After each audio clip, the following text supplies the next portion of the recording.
Diamond B Sports presents the American Sports Cavalcade.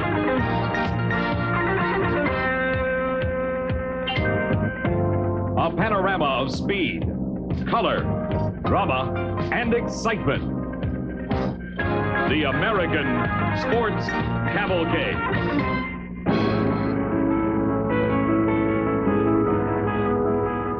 You can experience the wonderful language, atmosphere, and countryside of France without ever crossing the Atlantic Ocean. Montreal, Quebec, Canada is truly a slice of Europe in North America. A scenic 30-mile drive from Old Montreal lies Sanair Super Speedway, where today short-track stock car racing takes a giant step forward with the first running of the Stock Car Connection Molson 400. Hello everyone, I'm Steve Evans, and today, for the first time in history, after 18 months of negotiations, 3 regional short-track stock car organizations come together under common rules and a common banner, the Stock Car Connection. I'm talking about the American Speed Association, ASA, out of the Midwest, the All-Pro Group from down south, and the American Canadian Tour Cars from the Northeast. Now, what does all this mean to the drivers? Well, this weekend alone, over $200,000 is on the line, and the Stock Car Connection will be producing 6 of these extravaganzas all around the continent for a total purse in excess of $1 million. And we're proud to be able to bring you 3 of those races on our show. Last week, you may recall, we brought you the qualifying rounds for today's Molson 400 and also the Showdown of Champions, where the star was this man, Butch Miller, in car number 52. He came from way in the back to a strong third, but for the Molson 400 today, you're on the pole, Butch, but it's a very long race. Well, we kind of specialize in long races, and this Lane Automotive Camaro, I'm going to keep it in front for as long as I can. You know, I'm going to try and beat Trickle down to the first corner, and I hope that's not his secret, too. He didn't tell you anything like that, did he? Not yet. Brock is talking, but you're going to run it like a short race, in other words. Oh, you have to, because they're paying lap money, and it's pretty decent lap money. We're going to try and stay in front as much as possible. Okay, good luck to you. In fact, let's get some comments from Dick Trickle and Brock Yates. Well, Steve, starting on the outside of the front row, the winningest short-track stock driver in the history of the sport, Dick Trickle, number 99 car, and I think he's raced every short track in the world as far as I know, but he says this is the first time here at Sanair, and that's right. Is that correct? Never run here before, right, Dick, other than some practice sessions in last week's race? Right. Well, I guess St. Pie, you know, even though it's up here in Canada, it's still in the world, but it's a new track to the late model stock cars, and I'm proud to be running and sitting on the outside pole with my Coors Light Silver Bullet car here, and it's just great that this new Stock Car Connection, the first race, is actually an international event, you know, being Canada and the United States both. So I'm just proud to be here and hope we run off a good show. Okay. Steve? Thank you, Brock. Robbie Crouch here represents the ACT cars in car number 48, putting his earplugs in right now. And Robbie, tell me about the pit stop strategy for this distance race. Well, there's a lot of strategy today because we're required to make only 2 tire changes. We can only change 2 tires per pit stop. So on a yellow lap. On a yellow lap, yeah. So, you know, we got to watch the left side tires. We just can't be throwing right side tires all the time. So I think you'll see a lot of pit stops today just so, you know, we can get right side tires on, and then, you know, maybe 15 laps later, if they have a caution, we'll be pitting to put left sides on just to keep those fresh. If the car is handling properly, running properly, when would you anticipate your first stop? Well, we can run, you know, probably 100 laps, depending on the tires, but I imagine about 60 or 70 laps. You know, if we get a caution, we'll be going in, no problem. Hope it all works for you today. Hey, thanks a lot. Brock? Well, Steve, starting outside on the second row is young 23-year-old Steve Grissom, the 85 All-Pro champion from Gadsden, Alabama, and a brand-new Buick LeSabre. And, Steve, brand-new racetrack. You guys have never run here before. You got a long distance to go, and I would imagine you got some strategy decisions to make. Well, based on practice, this track's going to be pretty rough on the brake pads, so we're going to try to lay back a little bit if we can and conserve our brakes, so we'll be there at the end of the race, hopefully. So it's going to kind of be maybe a 2-stage race, the first half, and then kind of get ready to make a run for the end at the end of it, huh? Yeah, most definitely. You know, that's sort of what we're planning on doing, is kind of taking it easy and saving the car for the first 200 laps or so, and then hopefully for the last 100 laps we'll be there to make a run for the money. Well, we'll sure be watching and wishing you luck. Thanks, Steve. Appreciate it. Yes, sir. Well, Brock, inside of row number 3 is the man we showed you last week winning the Showdown of Champions, 4-time ASA champion Bob Seneca, the number 84 Buick. He's from Michigan. And Steve, right beside him, another ASA star, Ken Stouffer in a new Thunderbird. He is starting in this position thanks to his victory in one of the 25-lap qualifiers run last week. Well, you know, Brock, ASA shows the number 97 driver, Ted Musgrave, as a rookie, but he sure didn't look like it, winning the other qualifier last week to earn this inside row 4 position. Beside him, Steve, from Midland, Michigan, 4-time ASA champion Mike Eddy, who we saw finish right behind Bob Seneker in that showdown of champions that was run here last week. And Brock, here's a young man, Mickey Gibbs, in car number 1 of Buick, that the All-Pro organization hopes for big things from. His crew had to drive over 40 hours to get here from Alabama. Beside him, in the number 79 Thunderbird, a beautiful automobile from Franklin, Wisconsin, representing ASA, Bobby Dotter. And no question about a crowd favorite, he sits inside row number 7, the number 11 Camaro of Claude Leclerc, one of the most popular drivers in all of Canada. He's from the province of Quebec. And Steve, these 40 drivers will be on board 21 Buicks, 11 Chevrolets, 4 automobiles, 4 Fords, 9-to-1 compression ratio engine, 358 cubic inches. We'll be back for the start after this.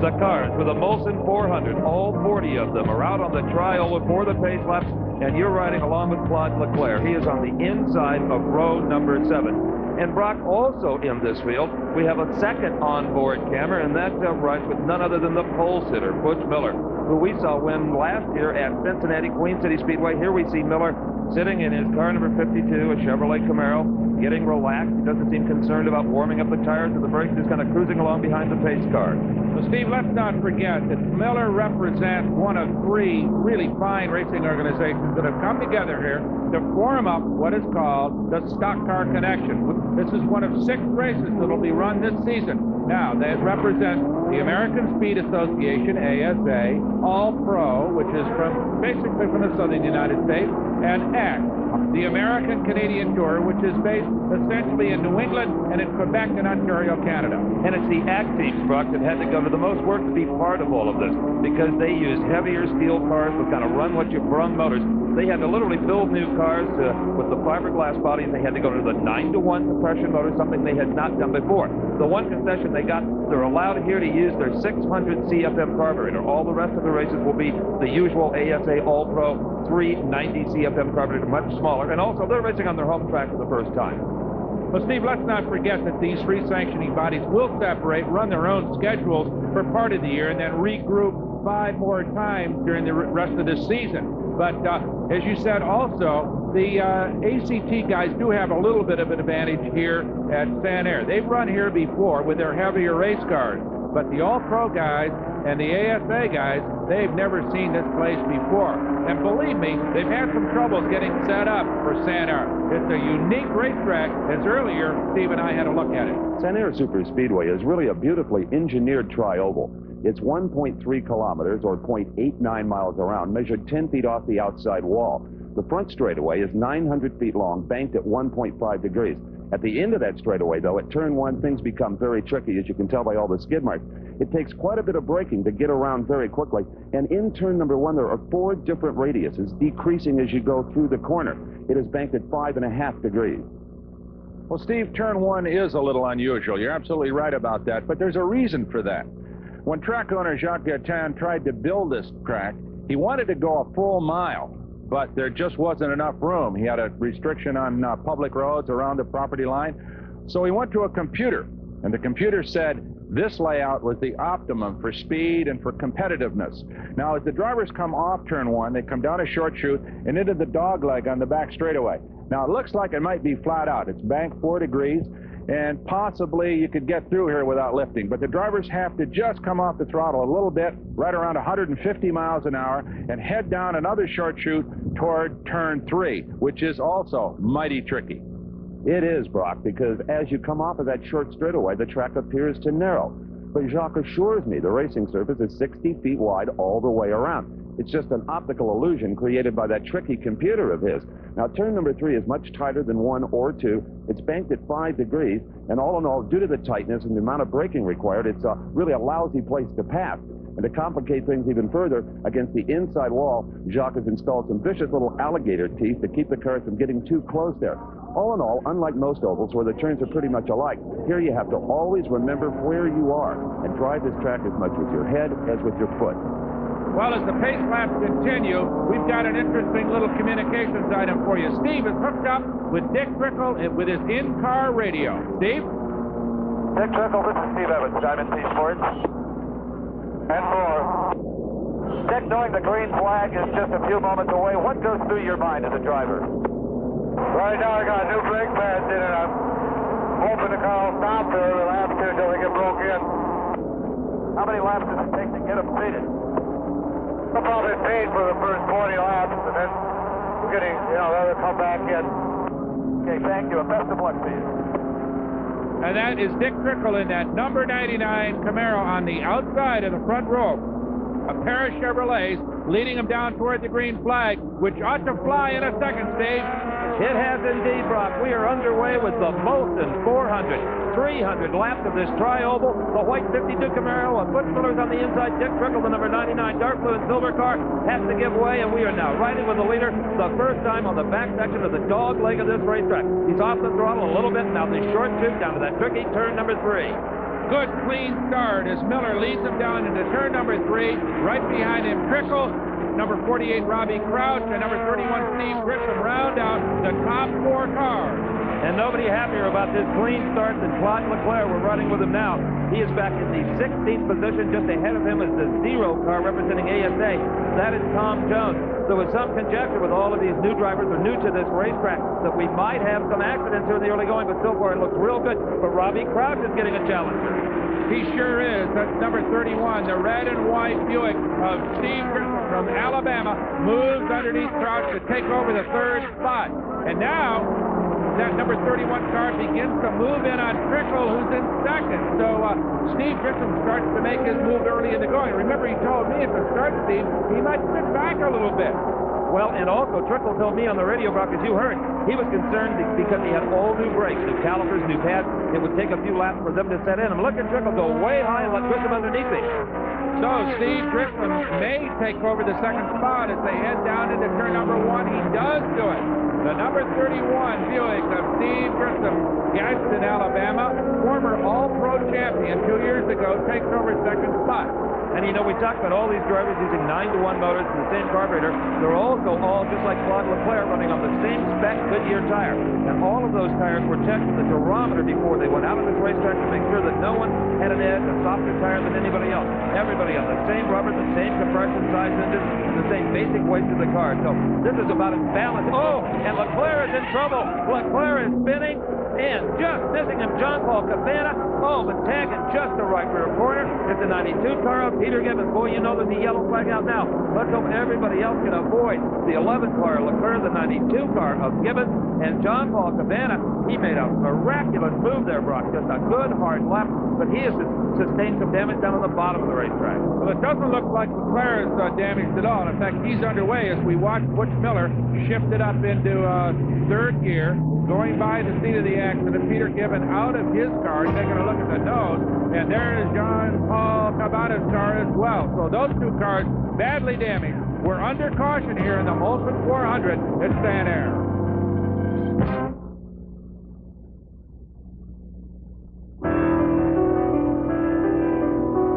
What looks like a scene in Gay Paris is really Artist Alley in Old Montreal. And it's here you can find just about any kind of art at any kind of price. And about 30-some-odd miles away, of course, is Sanair Super Speedway. And here's our first visitor to the pits in the Molson 400. That is Claude Leclerc. Well, Steve, he's back underway after a quick stop at his pit to check the damage, which is apparently minimal. Unfortunately, the 2 other competitors that were involved, Peter Gibbons and Cabana, both having their share of problems. Here we see it again. There he is, reeling in some right steering lock to correct that slide, but it wasn't enough, and around he comes. It looked like he had it under control, Brock, and all of a sudden may have overcompensated a little bit to the left. But here comes Jean-Paul Cabana. He does not want to hit his old friend Leclerc head on. He makes an evasive move, but that cost him possibly a restart in this race because he really got into the fence hard. Okay, here we see it from another angle. The red car, number 11, that's Leclerc. Getting around him on the high side is Tom Harrington, but with no place to go to avoid a head-on, John Paul Cabana, number 5A car, makes a hard left, He misses Leclerc, but coming through is Gibbons, car number 92, the blue machine right here, and he will just tag the right rear quarter of Leclerc's car. But that was enough to destroy our in-car camera. Let's go to Brock. Well, Steve, I'm with Andre Seguin, the crew chief on Jean-Claude Leclerc's car. What was the damage when he came in, Andre? No damage at all. Nothing. Everything was perfect on the car. No damage. No problem. The 52 hit him in the back, but didn't do nothing on it. So the only problem is he goes to the back. Other than that, he's okay. Yeah, Good. all right. Everything's Good. perfect. Good news. Thank you. Good luck. Okay. So Leclerc will go to the back of this field, which remains under caution as Butch Miller leads them around. Right behind him, Steve Grissom, Dick Trickle, Robbie Crouch, and Ken Stauffer, the top 5 at the present moment. Now, let's go to Steve with Dick Trickle on the radio. Dick Trickle, this is Steve Evans, Diamond Speed Sports. And four, come on in. Well, Dick, the first question, the obvious one, how are the brakes now? They're beady, they're not stopping me because the car is kind of wobbling going in the corners. I'm having a hard time bringing them in there. They're working, but they're just getting hot on me because the fact they're new and they have to get heat cycle. This yellow will help me a little bit, but it still ain't gonna, there wasn't enough laps to heal them yet. Okay, I'll let you get back to business. Thank you.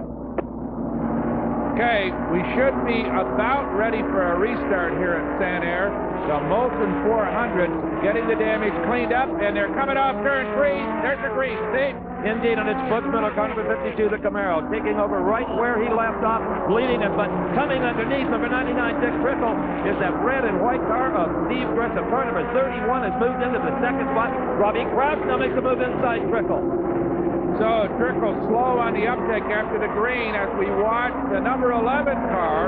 That's Claude Leclerc coming back, passing car number 42, Carlton Roby, and moving up into the 30th spot. Remember, he was up about 16th before that spin. Indeed, Brock, let's set him up here. Butch Miller and Steve Grissom, they are racing for the lead there. Car 52 and car number 31. In the third spot, car number 48, the blue and white machine of Robbie Crouch. 99, Dick Trickle, the dark blue and silver car has fallen back.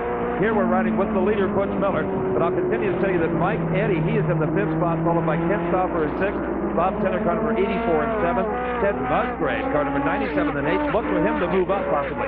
79, Bobby Donner, the new Thunderbird, he's in the 9th spot. Mickey Gibbs from the All-Pro organization in 10th, and representing the ASA, car number 81, Harold Fair, he's in the 11th spot. There you see Butch Miller negotiate that dog leg on the backside of the track.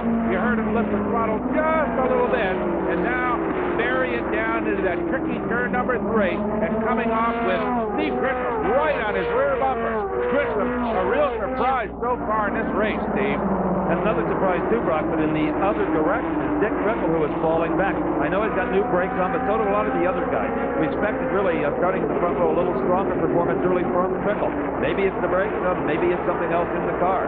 Well, there goes Leclerc, moving past car number 20. That is Dan Perez, another ACT driver, and he has moved up into the 29th spot. So Leclerc driving hard, trying to make up for that early problem. There is Crouch, the number 48 car, Trickle 99, 88, that is Mike Eddy down underneath Trickle, trying to move by him. So Mike Eddy, one of the finest drivers in the ASA. Boy, if these guys bank fenders over the years, Eddy and Trickle, around the country, 80, 90 races a year, these two have run against each other. So you can be sure there are no surprises. Crouch, he's a different guy. He comes from the Northeast. And there is the pass. Yes, underneath Dick Trickle comes Mike Eddy, and will move up into the 4th spot. So Mike Eddy on the move. Nothing intimidates Mike Eddy. Nothing in the way of a racetrack at Point Rock. We saw him a few seasons ago win on the track they call the Black Widow. Remember at Winchester? He will get there and run door handle to door handle with you, and absolutely not be bothered by anything you may try to do in retaliation. One top race driver. As we watch him come around turn number 3 and head down the 900-foot front straightaway, Butch Miller continues to lead it. As we watch the comeback of Claude Leclerc continue in the number 11 Camaro. There he passes J. Michael Kurkowski for the 25th spot, continuing to move up. Still, though, Miller on the point, leading it here, right behind him, Steve Grissom, right on his bumper. Grissom trying to get by as the rest of the field trails off turn number 3. And now let's go to the pits with Steve and Jean-Paul Cabana. Brock, I have found found Jean-Paul Cabana walking back from his car to the garage area. And Jean-Paul, what happened down in turn 1? On turn 1, you know, my friend told that there he spin with another car. As soon as I see that, you know, I turn my wheel on the left side, and I spin myself, but I close my car very close to the wall. I give the most place it's possible for somebody coming, you know. But the guy, like 92, with no experience, he never put the brake. He hit me like in the front, on the left run. My car is scrapped. You know, there's a lot of drivers out there that have never run this distance or on this racetrack. What do you expect from the rest of this event? For the rest of the event, you know, I don't know now. You know, I feel very, very bad. You know, especially that's my home track, and my garage is about 6 kilometers from here. I'm very, very disappointed. And we're sad to see you out as well. Thank you.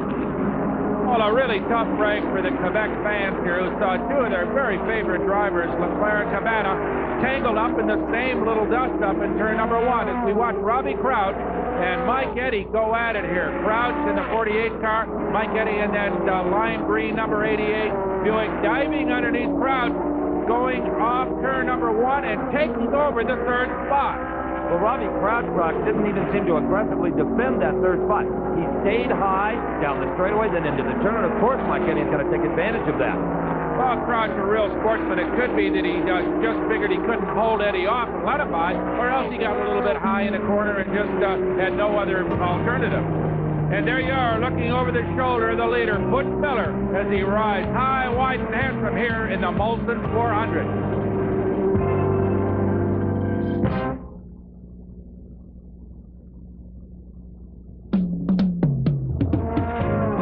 Back at Sanair Super Speedway, where the cars of the Stock Car Connection Molson 400 continue to roar around this tri-oval.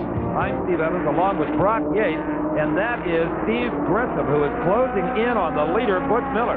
Miller, who has led from the drop of the green flag, is suddenly getting more pressure than he's had all day, Brock. Well, right behind Grissom, of course, is that green number 88 car of Mike Eddy, so they're both right in behind this man. Butch Miller, though, but he's got a clear track ahead, and I'll tell you what, nothing a race driver likes to see more than blank asphalt out in front of him, and that's exactly what Miller's got right now. Look at this. It is Eddy and Grissom side by side. Eddy takes the initiative, pushes Grissom out of the line, and Mike Eddy is now in the second position. And there is Robbie Crouch, and right behind him, Bob Snedeker, moving around a slower car. And Robbie, remember, started in the third spot, but has fallen back. I wonder if he's got some tire problems or whatever, but right now he is being challenged by Bob Snedeker. They call him the Bluebird. That's his nickname. The winningest driver in the history of ASA. One of the very best short track drivers in the business, moving underneath Crouch to take over that fifth spot. You know, Crouch's car may be a little bit loose because he has a hard time keeping that low groove. Or, as you said before, maybe he's just such a gentleman that he lets people like Bob Snedeker that appear to have a little more muscle than he does by. But one thing, Brock, I can tell you, we haven't seen a sign of any smoke whatsoever out of any one of these motors. So apparently that 9-to-1 compression formula really adds a lot of reliability to these races. Absolutely, it surely does. As the race for second continues with Steve Grissom now trying to re-challenge, I should say, Mike Eddy for that second spot. Remember, he lost it just a few laps ago. Now he's underneath Eddy and coming down the front straightaway, ought to retake second place. Eddy, though, not giving up. Are we going to see him stay on the high groove all the way around turn 1? No, he ducks back down underneath Grissom. Has no choice but to give up second place. Did you see Grissom wave there, Brock? It was almost like waving goodbye to him or something. That's wishful thinking if that's what Steve's doing. Eddy is one of the most tenacious competitors in the business. But look at this, though. Grissom has moved out a little bit, about a 3-car length lead now. I'll tell you what that wave was. He was thanking him for letting him by, and here we've got a bit of a shunt. Into the wall is car number 60. That is Dale Shaw, and he has crashed pretty hard. I don't even know if he's going to be able to lift that one back to the pit, and you can bet the yellow flag is out to the entire field. Well, I would imagine that we're going to see some pit stops as Butch Miller leads it down. He's going to form up. There he goes, down shifts and back to it. He's coming into the pit. Yes, here comes Miller into the pit. Remember now, the rules in this particular event, only 2 tires can be changed. Mike Eddy in as well. Fuel on board out of those dump cans. The very familiar 11-gallon dump cans. Miller taking on 2 right-side tires. Trickle in 2. Car number 99. There goes Miller. He'll be underway first. Now they're going to hold him up. as the rest of the field forms up out of the racetrack. Eddie down off his jack. He's taking out 2 right side tires. There's Robbie Crouch, 2 right sides. There's Bob Seneker. His pit stop is completed, but they're holding him up at the entrance of pit lane. Now everybody underway. There goes number 52, Butch Miller. There's 88 Eddie, 84 Seneker, all underway to form up behind the pace car. It's going to take a minute or two to clear away that Dale Shaw wreckage right at the exit of turn number 1. So we're going to be under caution here for a few minutes. While we're waiting for the green to drop, let's go to Steve, who earlier had a look at a unique aspect of the tire situation. You know, sometimes you'll have a low front tire on your car and it wants to drive the machine one way or the other. Well, that's because as that tire is losing air, it's becoming shorter, and that causes that steering difference. Well, you don't want that on the street. But in stock car racing, on bank tracks where all the turns are to the left, you intentionally want different size tires on the left and the right. They call it stagger. Let me show you the rear tires off of Bob Seneker's number 84 Buick. Here's the left rear, and here's the right rear. You can see there's about 2 inches different. Now, that helps the car turn to the left. Now, if Bob came in and said to the crew, hey, guys, the car is loose, the rear end wants to come around, they would raise the size of the left rear tire. In other words, get the stagger closer together. It's 2 inches approximately here, whatever the car wants. On some of the smaller high bank tracks, you'll see as much as 3.5 inches different in the stagger. Now, something else. You won't find a lot of chrome wheels on these race cars. I mean, they're very good looking, but chrome plating weighs about a pound a wheel, and also chrome retains heat. What you will see are a lot of these polished, or rather powder-painted black steel wheels from Bassett Company. In fact, in their words, you've never seen a chrome stove. The whole idea is to keep this assembly as cool and light as possible. Okay, the field forming up behind the pace car. Now, Bobby Gill and Daniel Keene, they are the 1-2 cars, but they haven't stopped yet. So Miller, Trickle, and Grissom will probably move to the front when the green drops. In the meantime, let's go to Steve, who's on the radio with Mike Eddy. Mike Eddy, this is Steve Evans, Diamond P Sports. Come back. I got a copy on you. Very good progress so far, Mike. How is the racetrack? Is it in good condition? Is it dry and clean? Track is in great shape right now. There's 2 good grooves out here. It's nice and clean. I think we're going to see a good race. Okay, thank you and good luck. Thank you. Already seeing a good one, Mike, and it's interesting you say there are 2 grooves here. We've got 5 more Stock Car Connection races. We'll bring you the one from Queen City Speedway in Cincinnati, and also the final one of the season at the Nashville Motor Speedway in Nashville, Tennessee. Steve? Brock, we are just about ready for a restart here. The action has been cleaned up, and here they come. Thundering out of turn number 3 down this 900-foot straightaway. So let's see how quickly Butch Miller can retake the lead, if indeed he can. 2 cars that didn't pit, Daniel Keene and also Bobby Gill were up front when the green fell. And look at Trickle in the 99 car come low, takes Steve Grissom and challenges Butch Miller in the 52 car. Well, with a move like that, Trickle must have the confidence he needs in his brake. Here you're riding with Butch Miller, sliding just in front of him is Daniel Keene, and out in front of both of them is car number 14, Bobby Gill, who is leading, but due to the fact that he did not yet make a pit stop. And here comes 52 Miller and 99 Trickle. They both fly right around Daniel Keene. They're running in second and third. Now Grissom also gets around the 51 car of Keene, and now just in front of them is the leader, Bobby Gill. But I don't think he's going to be out on the point very long, because here comes Butch Miller. I keep trying to raise Butch Miller on my magic radio, but all I get is a machine that says Butch is a little busy right now. Well, he's going to be even busier because Dick Trickle in that black and silver 99 is right on his bumper. And here comes Leclerc slowing again, Steve. That's right, Brock, and he just passed the entrance to the pit, so it looks doubtful that he has enough momentum to get back around and off the racetrack. The yellow flag has come out. They're going to send some assistance out to Claude Leclerc. Stay with us.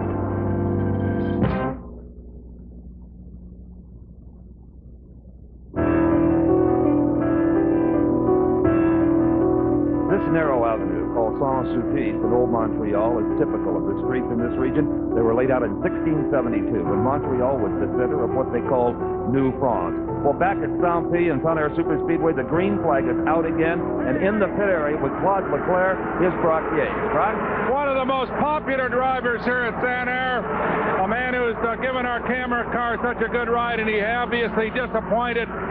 Jean-Claude, we're sorry you're out. First of all, it looks like the engine was problem, all right? Yeah, the valve for the dry sump pump coming out. And I saw the no pressure on the gauge. I pushed the engine off. I don't have a choice. The day is over for me. It had nothing to do with the earlier problem with the other cars. No, somebody pushed me when coming in the first corner, but the car going all right after that. Well, you were giving us some great pictures, and we're sorry you had to retire for a variety of reasons. It's very bad for us, too. Well, the fans, of course, you're a big favorite here. Oh, yeah, I know that. Well, we'll be back. Thank you. Thank you. Well, Brock, see if you can get the remains of that camera. Maybe we can glue it back together for the next time in Cincinnati. Okay, back out on the racetrack, some things have changed. The leaderboard now shows number 31, Steve Grissom on top, and that's one of the old pro cars. Bob Senecker, number 84, he is in the second spot. Then Butch Miller in 52, Dick Trickle 99, and 88, Mike Eddy. Well, now look at this, Steve. That is the 99 car of Trickle, who just blew past Butch Miller going down into turn number 1. And I wonder if during that stop, that critical stagger element that you discussed could be playing against Miller. Maybe this new set of tires just isn't working for him. Well, Brock, I'm right here by Butch Miller's pits. I'll try to find out. Oh, you can see the car pushing. Miller having to feed more steering into that car as he comes down the front straightaway, and now being challenged by Mike Eddy in the number 88 green Buick, right behind that white 52 Camaro of Butch Miller. Now Miller heading down into the dogleg, and Eddy blows by him. In the meantime, Steve has worked his way down to crew chief Kevin Hamlin to find out what's going on with Butch. What did he have to say? The car is really, really loose, and we're going to try changing both back tires next time if we can. So the stagger off a bit. Yeah, quite a bit. Thanks. Thank you. So the crew obviously concerned about the plight of their man, Butch Miller, who, remember, started on the pole in this race, had quick time, but is not running anywhere near up to capacity right now, Steve. Well, these guys are sure running flat out. That's the battle for the lead. 31, Steve Grissom, representing All Pro, and 84, Bob Senecker, representing the ASA. Just what the organizers of the Stock Car Connection hope for. Good, just crappy competition between the three organizations. It's happening all day today. It sure is, and nobody seems to have a clear-cut advantage. Right now, Steve Grissom from Gadsden, Alabama, leading us way up here in the province of Quebec. From Dorr, Michigan, Bob Senecker right behind him. There's Robbie Crouch from the ACT, moving by Butch Miller, as does Ted Musgrave. So Miller advancing rapidly to the back, and you can be sure that he and his crew chief Kevin Hamlin are praying for a caution flag. Well, 52, Butch Miller, we're riding with him now, has gone all the way from dominating this race clear back to the 7th position.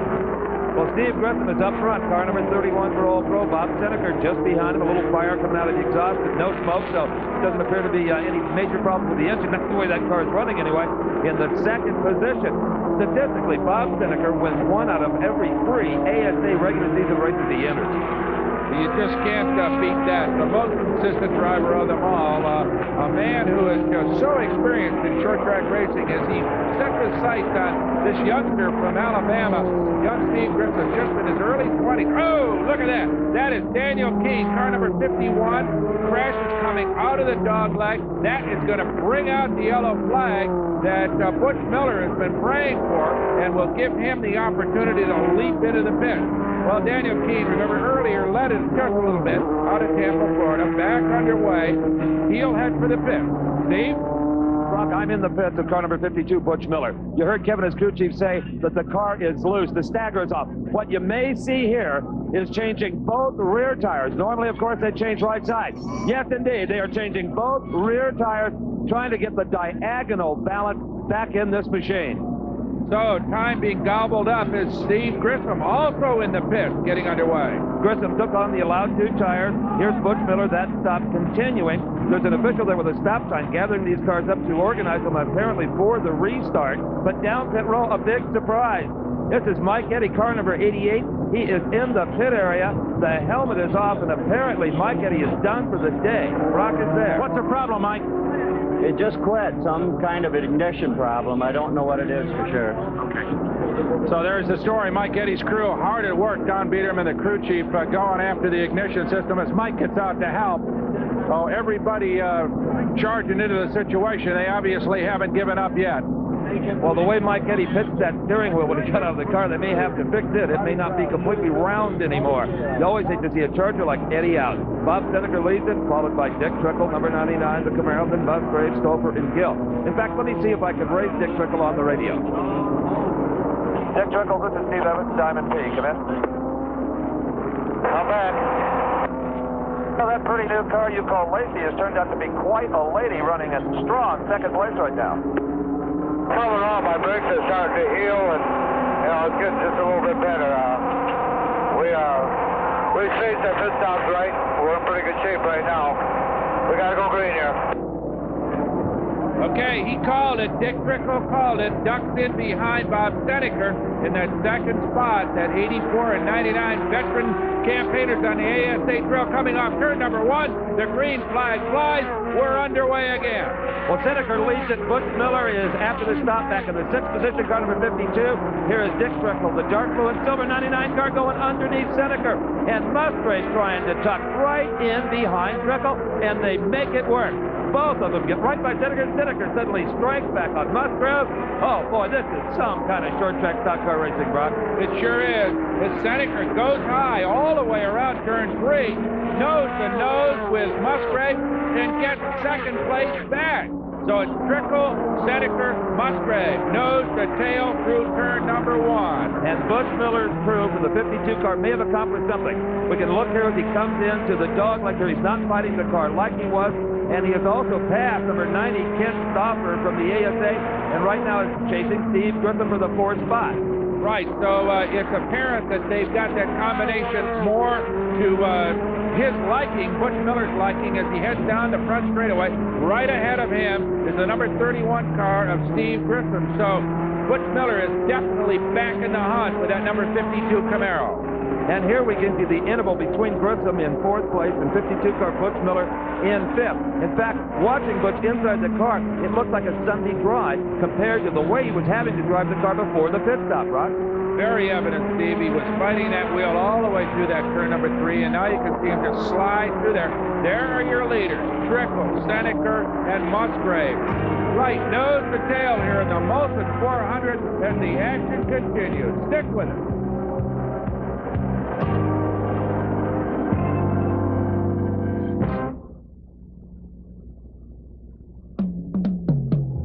I'm Steve Evans along with Brock Yates, and we're back at Sanair Super Speedway near Montreal for the continuation of the Stock Car Connection Molson 400.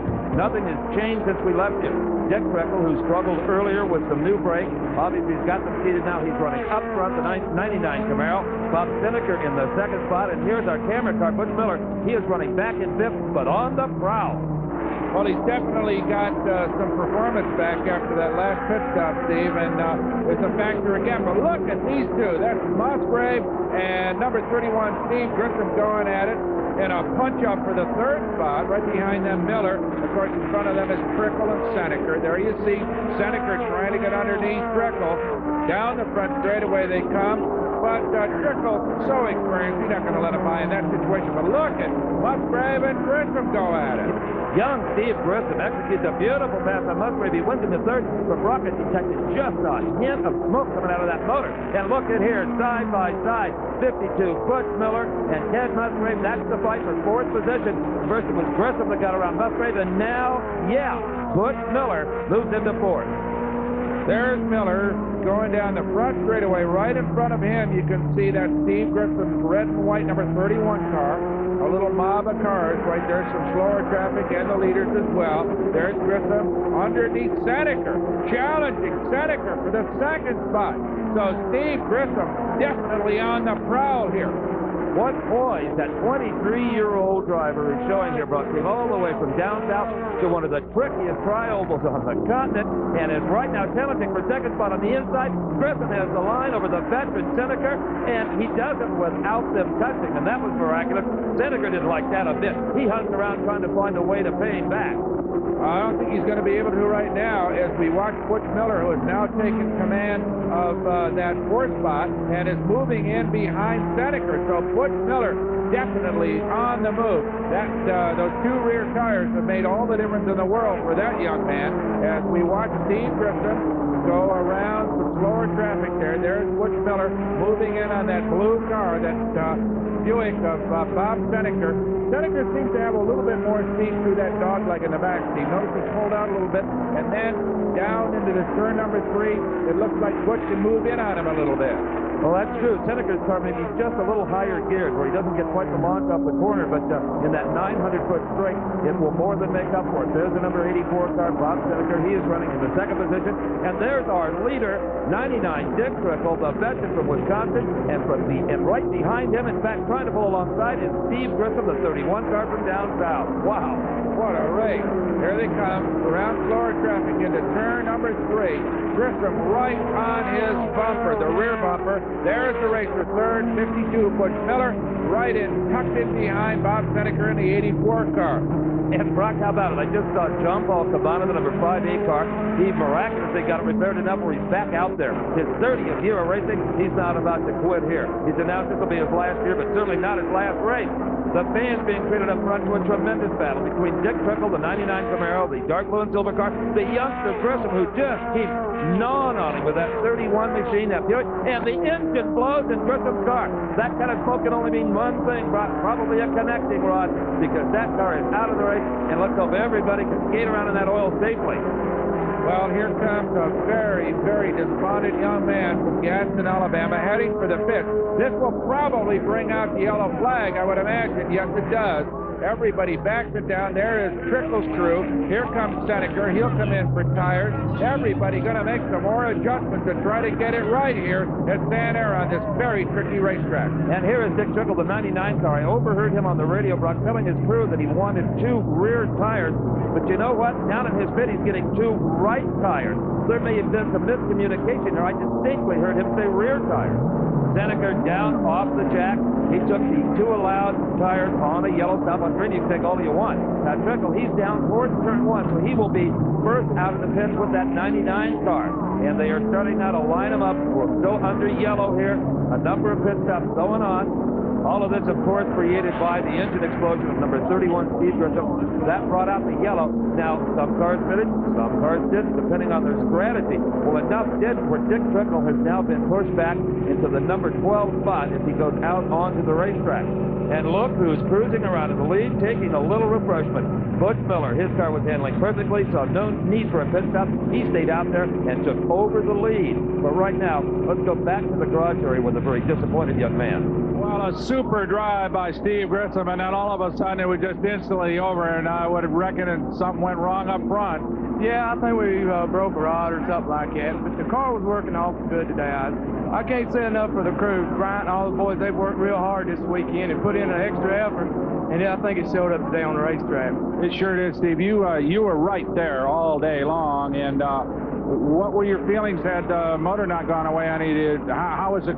You know, how was it going to unfold for Steve Grissom? I don't know. I feel like we had a pretty good chance. We wasn't running the car quite as hard as we had to. We still had good brakes. I think that's the main thing here at this racetrack. But Butch Miller, Bob Seneker, Dick Trickle, you can't count those guys out, that's for sure.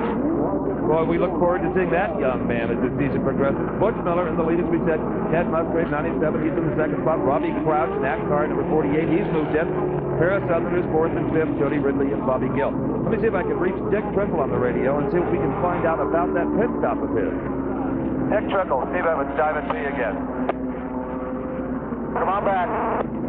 A little miscommunication with your crew there. Apparently you got tires you really didn't want. We're going to change rears, but evidently I wasn't keeping my mic good enough or something. All we could hear was his tires, so we'll be all right. I was just going to put the rear tires on, but this should handle it.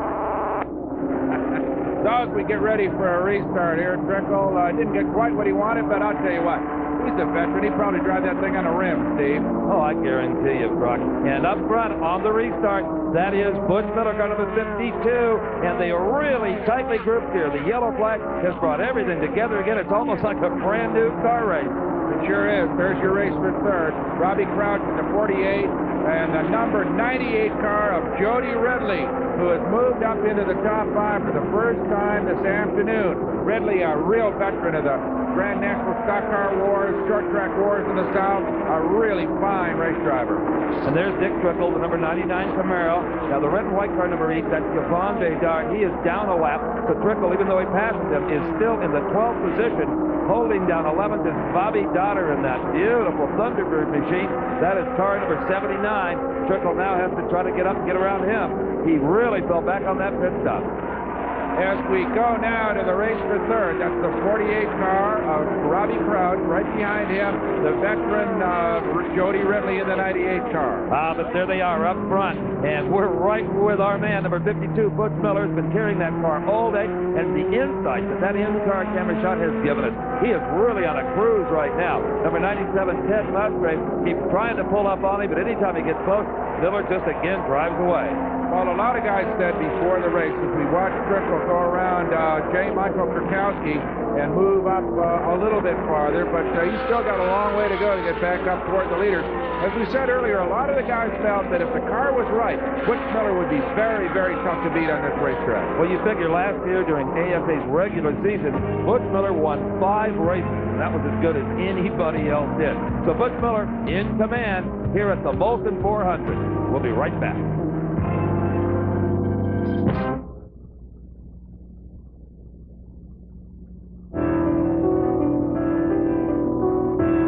This is the site of the 1976 Olympic Games. Montreal, one of the most international cities on the North American continent, also the site of a World's Fair back in the 1960s, and until recently, an international Formula One Grand Prix race. Here, not quite Grand Prix racing, but that is one of the best drivers in North America for sure. Bob Seneker, but he's into the pit, Steve Evans. That's right. Seneker, who has led this race, comes in under the green flag. The crew unbuttoning the front of the hood there. There's something drastically wrong with the number 84 Buick. The one guy there, he's in charge of cleaning the windshields. He's going to clean it no matter what. And here is Dick Trickle, the number 99 car. Trickle, who has led, is now running 7th. He's just behind Beaver Dragon, the 91 car. Miller, of course, is still leading, followed by the ever-strong 97 car of Ted Musgrave. You know, talking to Butch Miller earlier, Brock, he said he was really looking forward to racing with all his old ASA pals on this terrific new racetrack. He said, but I don't know about those other guys. He said, there's a guy out there named Beaver Dragon. He said, just the name scares me. Well, Beaver's been around. This is his 30th year racing, and a real pro from up in the Northeast. As we watch this, what we call a gaggle of race cars making it around this nearly 1 mile tri-oval. That's Robbie Crouch in 5th, right behind him, Beaver Dragon in the number 91 car, and immediately in back of him, that is the 99 car of Dick Trickle. Beaver Dragon, a 30-year veteran of the racing wars, Steve. Well, the Dragon family, his brother Bobby also, always competitive when he's out on the racetrack, and the short car stock car racing has really been their life, a way of life for both brothers. Absolutely, real pros from up in the northeastern part of the United States. Of course, he and Robbie Crouch have banged fenders for years and years and years. Crouch, a native of Tampa, Florida, moved up here, though, and is now living in Vermont because of this ACT tour, primarily concentrated in this part of the country. And now, Dick Trickle makes his move, moving past Beaver Dragon. One more step forward for Dick Trickle, trying to get back up among the leaders after that long stop that he made. And that is his favorite place to pass, just going into the dog leg on the backside of the racetrack. So Dick Trickle continues to find his way back to the front, and a yellow caution flag has suddenly been displayed.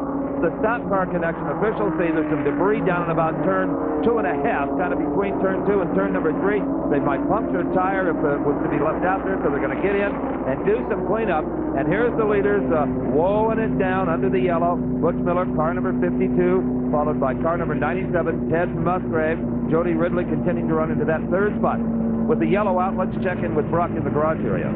How about Bob Seneker, who ran with the leaders all day and looked very strong, and then suddenly, Bob, it was over. I'm not sure what happened. It's an internal motor problem. I think we might have dropped the valve. Otherwise, everything was going well, wasn't it? Well, the car was working perfectly. I was just kind of saving it because we got a long ways to go yet. Any surprises about this particular racetrack and the way it was unfolding for you? Yeah, I was learning how to pass there. It was getting easier and easier. There is a way to do it.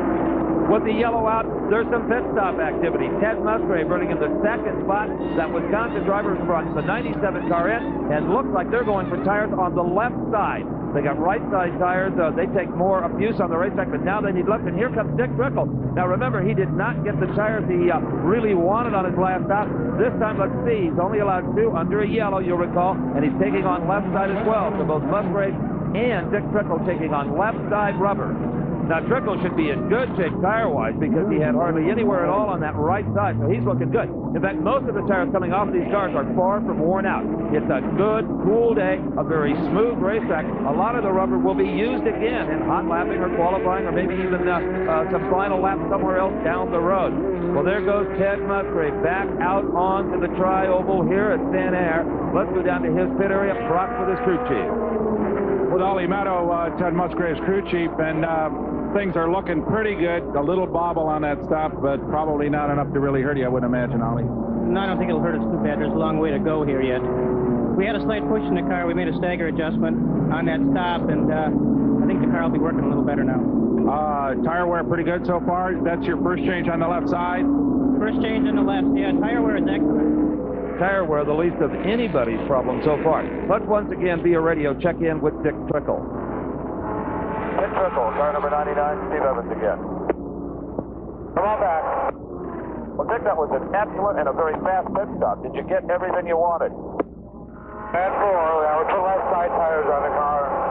Hopefully, with a little luck, we might be able to change right side yet. How big a factor, if any, is fuel consumption going to be in this race? We should be able to make it to the end, I guess. No, I don't think so. Take much. Full now, right? And 4, it's going green next lap. Well, that was the voice of Vic Getzlaff, Dick Trickle's crew chief, breaking in there. He says they don't have enough fuel to go all the way. Trickle thinks they do. The two of them are just having a hard time getting along today on that radio, Brock. Well, let's take a look at the leaderboard after this jumble of pit stops. Miller leads it. Daniel Keene, he's in second place, but he hasn't stopped. Remember, he hit the wall earlier. Jamie Aub in third, Trickle in fourth, and Jody Ridley in fifth. Now, of course, Trickle and Ridley have stopped as well, so we're going to see that standing change here when we go to green, Steve. That's right. They are the main players here right now, Butch Miller and Dick Trickle. They've got the horsepower and should both have the handling note. Now, we know Miller's got great tires, and Trickle should be in terrific shape here, so this should be a lot of fun as the green comes out once again at the Molson 400. And here comes Butch Miller diving down into turn number 1. Right behind him, that is Keene. But here comes Trickle trying to get by Jamie Aub for that third spot. And he will make that work as they go into the dog leg. So Trickle moves up. Here comes Jody Ridley in the 98 car, also moving by Aub. And as we said, things will reorder themselves here pretty quickly with these faster cars moving to the front.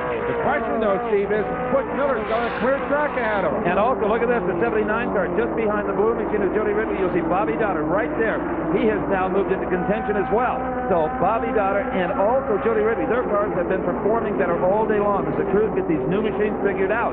Trickle is getting a lot of pressure right now. He's not running that quite as well as we thought he would with all that new rubber. He sure isn't. In fact, tire combinations have been critical as Jody Ridley goes by Dick Trickle, and that is purely a function of tires. So Jody Ridley re-established. Look at this. Trickle doesn't want to let him by, but he has to. And now Dotter looks as if he's going to challenge Trickle. Trickle just moved in his race, and forget it. One guy, not two. But Dotter challenges on the outside. Dotter trying to move by through the dog leg. No, can't do it. Tries to go high, but he is definitely going to challenge Trickle for that fourth spot. And the driver of that all blue, number 98 car, remember the number was still wet out on the grid. That's how new it is. He is on a tear, and right now is hunting down 51, Daniel Keene. In fact, right now, here you see 98 pull right up on 51. Jody Ridley has more power and better handling. Keene is in that position because he likes to stay out there and not pit. But right now, he is going to pay for it because Jody Ridley is coming down on the inside, down the long straightaway. He's got about 3 lengths of a football field to get it accomplished, and he does plainly go into turn number 1. Jody Ridley from way down south in the second spot. Okay, you got it. There is Ridley in second and Trickle challenging for that third spot, trying to get back in the hunt here as the Molson 400 continues.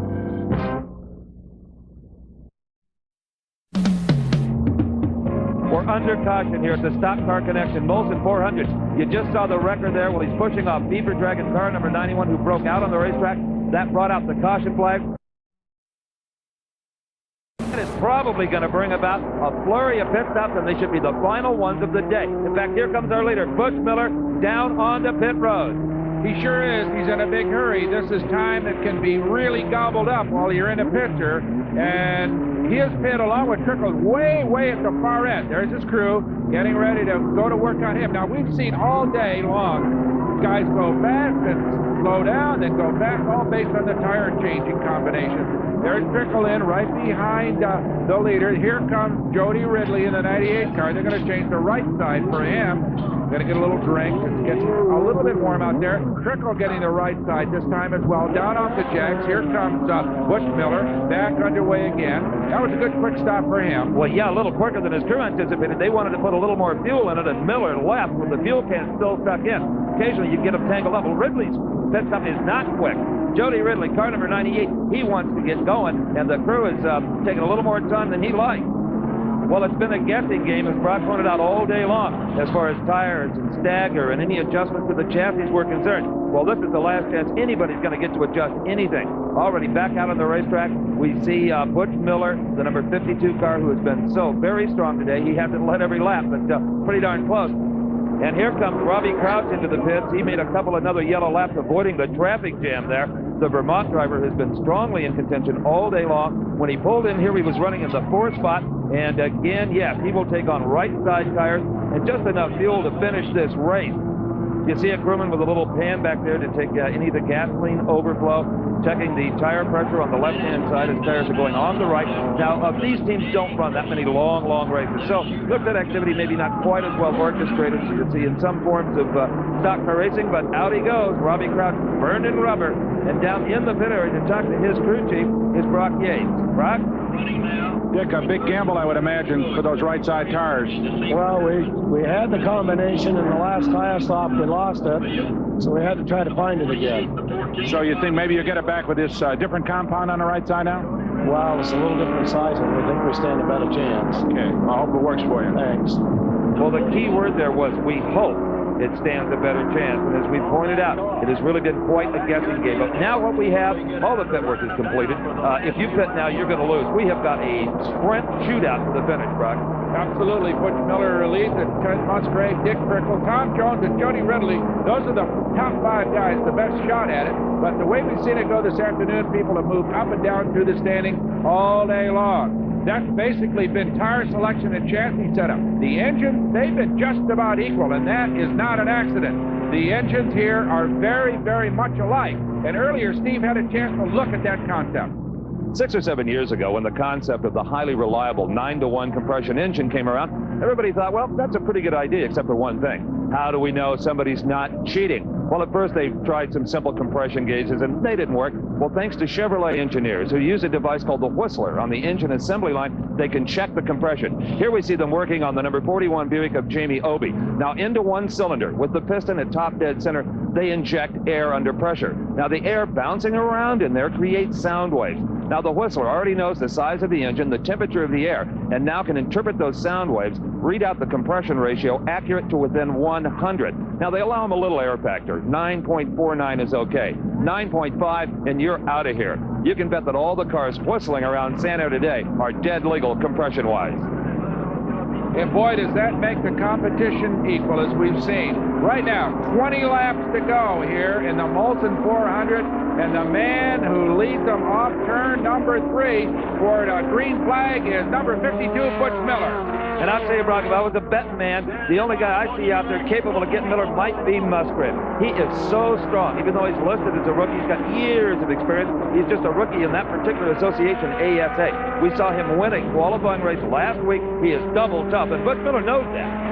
He sure does, Steve. We watch Miller head down toward turn number 3. That is the 99 car of Dick Trickle. Number 14, that white automobile, that is Venice, Florida's Bobby Gill. and he started way back in the 12th spot, but he is up among the leaders and really charging right now. That's right. The battle plan for some of these cars that started back was to take it kind of conservatively, stay out of trouble, and maybe pick up some places as cars went out, and it certainly paid off for Bobby Gill. He's moved up nicely. He sure has. Here comes your leaders. That is the Butch Miller car. There is Musgrave in the 97 car. There's Trickle, and right behind him is Bobby Gill in that number 14 white Buick, and he is challenging. I wonder, can he get by Trickle? We don't know whether Trickle's tires are working or not based on that last stop, but as you said, it was now or never. There's no opportunity for another change. Oh, no. In fact, there's less than 20 laps to go, so this is just blow or go now, all or nothing. I'll tell you, Butch Miller's car, Brock, next time we see it, you'll see how low he sits in that car. You can almost barely see his head, and that's part of their trick setup, to get the center of gravity as low as they can in that car. In fact, everybody now working in that direction. The radiators being mounted lower. All components, the lower, the faster. Okay, as Butch Miller starts to open it out a little bit, we see that Musgrave, Trickle, and Gill are riding right there, fighting it out for the second spot. Final lap coming up.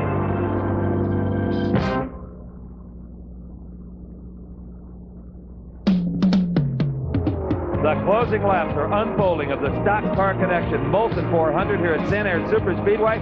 I'm Steve Evans along with Brock Yates and the man up front, Butch Miller, but he's getting a lot of pressure from the number 2 rental car, number 97, Ted Musgrave. Bobby Gill, the 14 car, Brock, has moved all the way up into third. And here's your race for 8th between 90 Ken Stauffer and number 48 Robbie Crouch as they weave through some lap cars.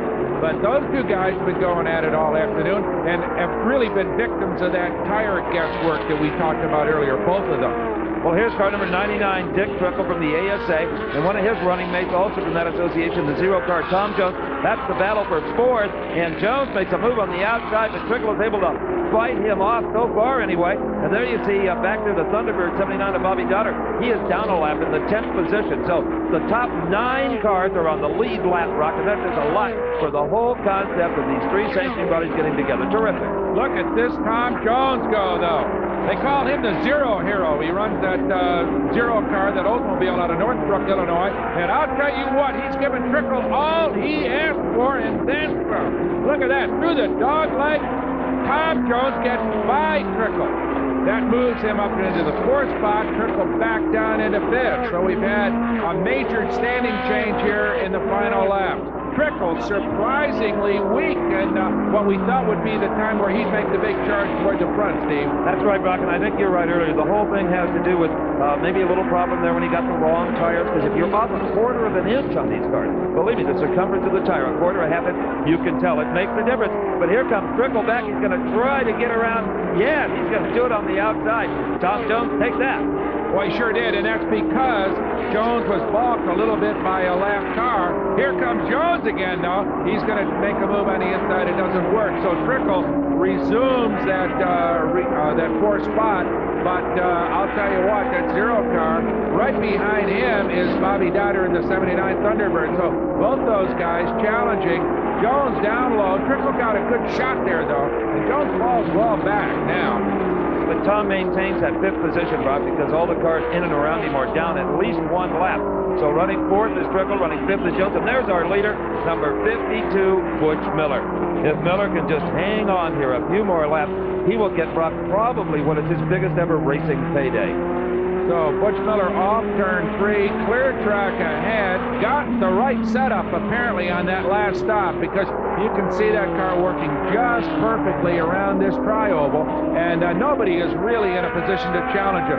So it's up to Butch to lose the race, either through a bobble, which he hasn't done all afternoon, or engine or chassis problems. So right now he's in full command. And these drivers have shown some good endurance today, Brock. They don't usually drive this long a race, 400 kilometers, 300 laps.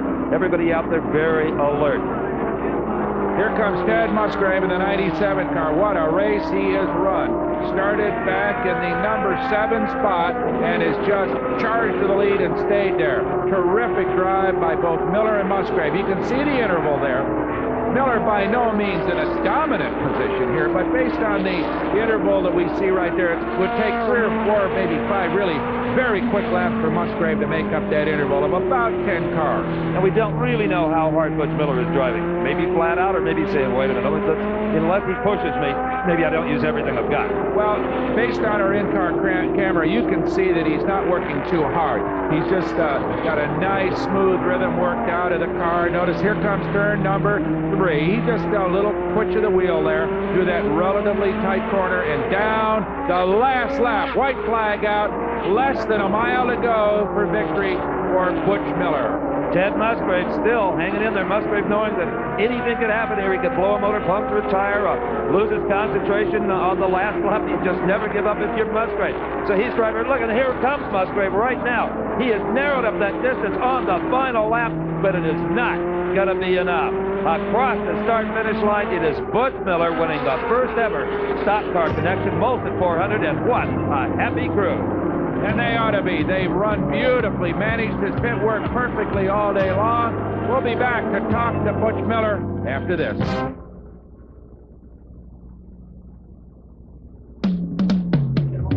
Well, you're seeing a little bit of motorsports history being made here at Sanair. The first ever stock car connection race, a completed event. The Molson 400 at Butch Miller into victory lane. Steve Evans is with him. Out he crawls, Butch Miller. The record book will always read that he won the inaugural stock car connection event, the Molson 400. What a drive. The crew saved a car. I don't know, lap 50 or 100, the thing just went flat out to lunch. The left rear tire shrunk, and I don't know if everybody's familiar with what happens, but the tire gets small, and the car just wants to turn around and point the other way, and we were going backwards fast, but they saved it for us. Indeed they did. In fact, your battle plan in the early part of the race was exactly what you told me it was going to be. You beat Trickle into turn 1 and we're long gone. Yeah, except it didn't last long. I wanted to be long gone, but pretty soon the car was long gone and backwards. Well, Ted Musgrave was giving you no slack there towards the end.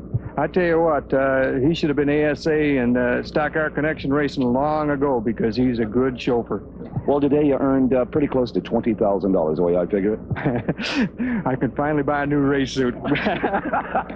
Butch Miller, nobody on the ground's happier than he is. Let's go to Brock with a surprising second-place finisher. Okay, Ted Musgrave out of the car after a terrific drive. Ted, congratulations. You've had a hard run at him, but Miller was a little tough today. He's tough for everybody. You came up out of the pack after that last set of cautions. We were all watching, and you got by Trickle, and there were high hopes on your pit crew. Well, like I said, the crew just get the car so great that it's so fun to drive. You know, you don't have to do very much. Just turn the wheel. I know Howie told me that you had a little problem with the radio, and there was a little glitch in your stop. Also, you had a little trouble with the left rear. You maybe lost a couple of seconds, but in retrospect, do you think that would have made any difference? Well, yeah, the radio contact went bad, and I didn't know to come in the pit, and that did get us way back in the pack coming out. And I used the car really bad trying to get up towards the front again, and I didn't have enough to catch Butchie. You think if you'd had more brakes and the car had been a little bit stouter near the end, you could have run them down?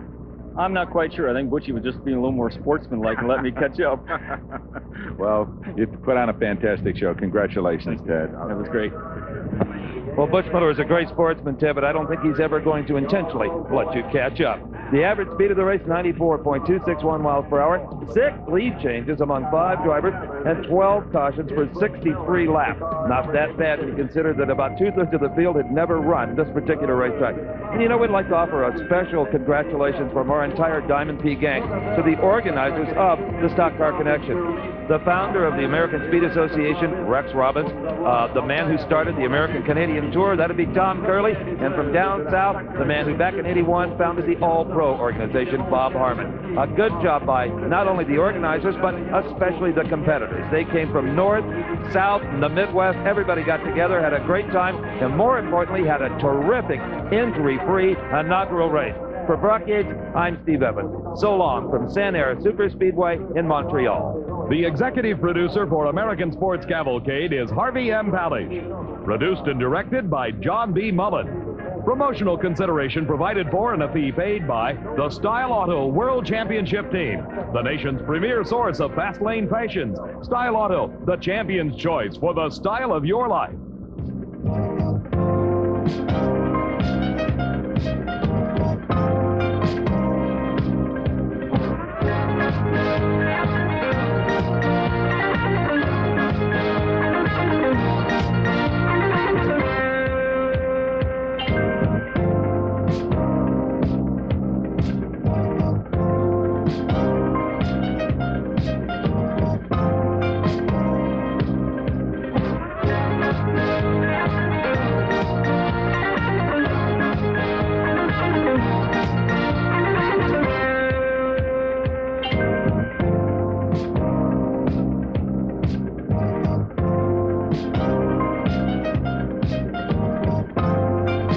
American Sports Cavalcade is a presentation of Diamond P Sports.